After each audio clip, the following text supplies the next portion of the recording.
அதிபதியாய் ஆளுகின்றாராம் எங்கள் அன்பு ராஜா ஆகாசராஜன் என்பவராம் எங்கள் தங்க ராஜா. அதிபதியாய் ஆளுகின்றாராம் எங்கள் அன்பு ராஜா ஆகாசராஜன் என்பவராம் எங்கள் தங்க ராஜா. பத்மாவதி பிறந்த ஊரு பல கலைகள் நிறைந்த ஊரு. அதிபதியாய் ஆளுகின்றாராம் எங்கள் அன்பு ராஜா ஆகாசராஜன் என்பவராம் எங்கள் தங்க ராஜா. அதிபதியாய் ஆளுகின்றாராம் எங்கள் அன்பு ராஜா ஆகாசராஜன் என்பவராம் எங்கள் தங்க ராஜா.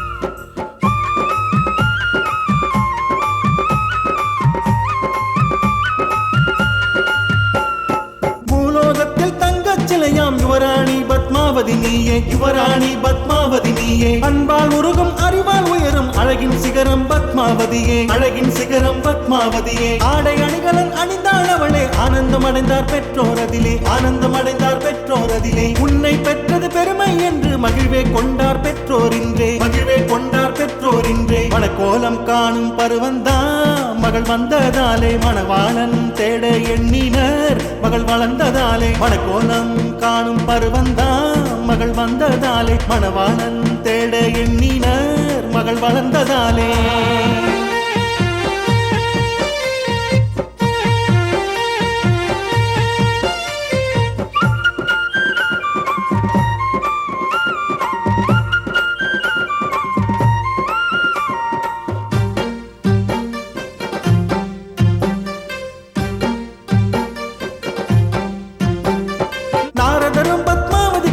சோதித்து பார்த்து சொல்லுரைத்தாரே சோதித்து பார்த்து சொல்லுரைத்தாரே. பத்மநாபனும் கணவன் என்று பத்மாவிடம் சொல்லி சிரித்தார் பத்மாவிடம் சொல்லி சிரித்தார். அதனை கேட்ட பத்மாவதியும் நாணம் தான் கொண்டாளே நாணம் தான் கொண்டாளே.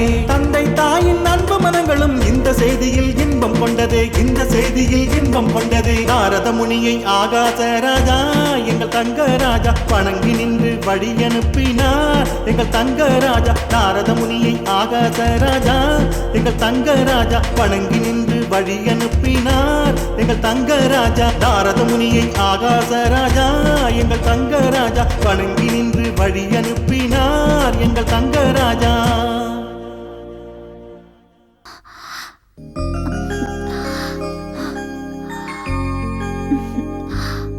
அப்பப்பா விட்டு விடுங்கள்.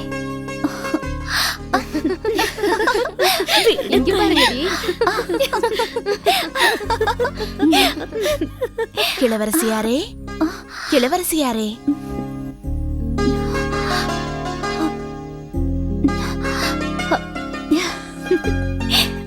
பகல் கனவு காணாதீர்கள், அது நிஜமாகாதென்று என் பாட்டியம்மா கூறியுள்ளார். போடி. இப்பொழுது தங்கள் கனவில் வந்தது யாரோ? அதை எங்களிடமும் சற்று கூறினால் நாங்களும் மகிழ்வோம். நீலமேக ஷியாமளன். அப்படியானால் ஸ்ரீராமச்சந்திரமூர்த்தியை போலவா? வசீகர சிரிப்புக்காரன். அப்படியானால் ஸ்ரீ கிருஷ்ண பரமாத்மா போல் என்று சொல்லுங்கள்.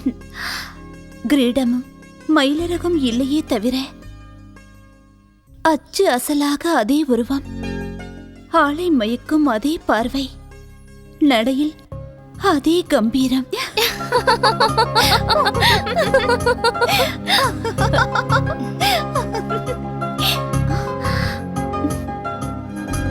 தாய் தந்தையருக்கு என் வணக்கங்கள். தீர்காயுசாயிரு.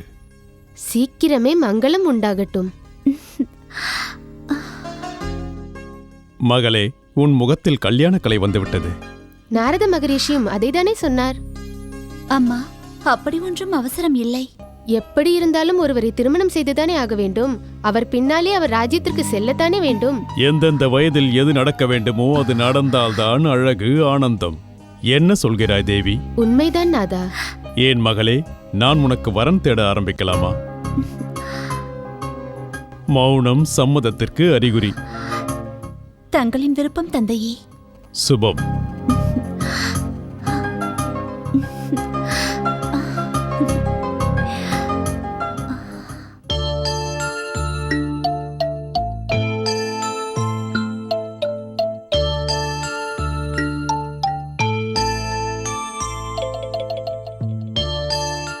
அம்மா அம்மா, என்ன மகனே? வேட்டைக்கு சென்று வருகிறேன் அம்மா.